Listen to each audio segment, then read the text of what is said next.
Assalamualaikum warahmatullahi wabarakatuh. Perkenalkan, nama saya Khofifatul Dzikri, Prodi Tadris Matematika semester 6. Di sini saya akan menjelaskan tentang media pembelajaran.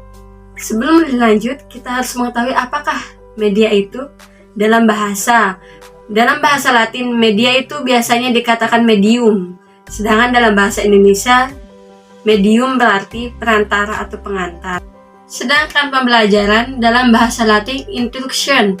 Sedangkan dalam bahasa Indonesia, yaitu interaktif antara guru dan peserta didik. Dan menurut definisi para ahli, yang pertama definisi dari The Association for Education, Communication, and Technology menyatakan bahwa media adalah apa saja yang digunakan untuk menyalurkan informasi. Yang kedua, menurut Suparman, media merupakan alat yang digunakan untuk menyalurkan pesan dan informasi dari pengirim pesan kepada penerima pesan. Yang ketiga, menurut Meluhan, memaknai media sebagai saluran informasi. Sedangkan pengertian pembelajaran adalah proses komunikasi antara guru dan murid. Jadi dapat disimpulkan, media pembelajaran yaitu segala sesuatu yang dapat digunakan untuk menyampaikan pesan atau informasi dalam proses belajar mengajar, sehingga dapat merangsang perhatian dan minat siswa untuk belajar. Selanjutnya, jenis-jenis media. Jenis media itu terbagi menjadi 4. Yang pertama, audio. Audio itu seperti contoh televisi, video, film, serta segala bentuk media audio yang biasa digunakan oleh manusia seperti kaset, program, dan piringan. Dua, visual. Seperti contoh mikrofon, grafis, peta, globe, gambar, bagian grafis, dan segala bentuk media yang bisa dilihat. Yang ketiga itu audiovisual. Audiovisual itu berarti bisa dilihat dan didengar, sepertinya contoh TV. Yang keempat, multimedia. Multimedia itu merupakan perantara pesan yang digunakan lebih dari satu elemen atau banyak. Selanjutnya, klasifikasi. Klasifikasi terbagi menjadi 3. Yang pertama, berdasarkan ciri dan bentuk fisiknya. Seperti contoh, media pembelajaran 2 dimensi.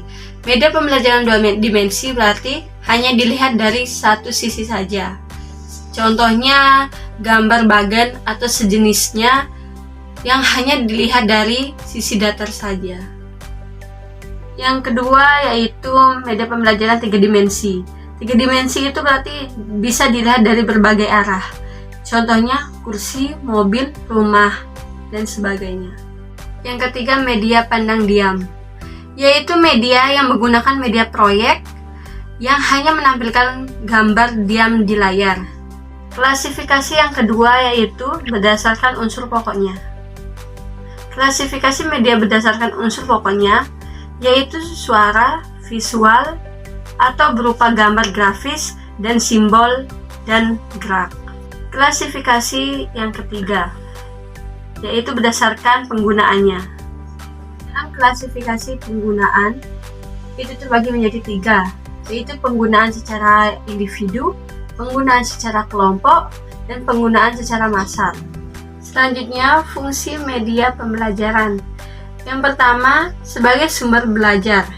Yang kedua, yaitu fungsi manipulatif, merupakan penampilan kembali dari suatu kejadian atau peristiwa dengan berbagai cara. Yang ketiga yaitu fungsi fiksatif, merupakan kemampuan suatu media untuk menangkap, menyimpan, menampilkan kembali suatu objek yang sudah lama terjadi. Yang keempat, fungsi distributif, yaitu merupakan penggunaan suatu materi, objek, atau kejadian yang dapat diikuti oleh peserta didik dalam jumlah besar dan dalam jangka waktu yang luas, sehingga dapat meningkatkan efisiensi yang baik. Yang kelima, fungsi semantik. Yang keenam, fungsi psikologis, meliputi fungsi kognitif, fungsi imajinatif, dan fungsi motivasi. Selanjutnya, manfaat media pembelajaran matematika. Yang pertama, dapat memperluas cakrawala sajian materi pembelajaran yang diberikan di kelas seperti buku, foto-foto, dan narasumber. Yang kedua, peserta didik dapat memperoleh pengalaman beragam selama proses pembelajaran. Yang ketiga, dapat memberikan informasi yang akurat terbaru, semisalnya penggunaan buku teks dan orang sebagai sumber informasi. Sekian dari saya, kurang lebihnya mohon maaf. Assalamualaikum warahmatullahi wabarakatuh.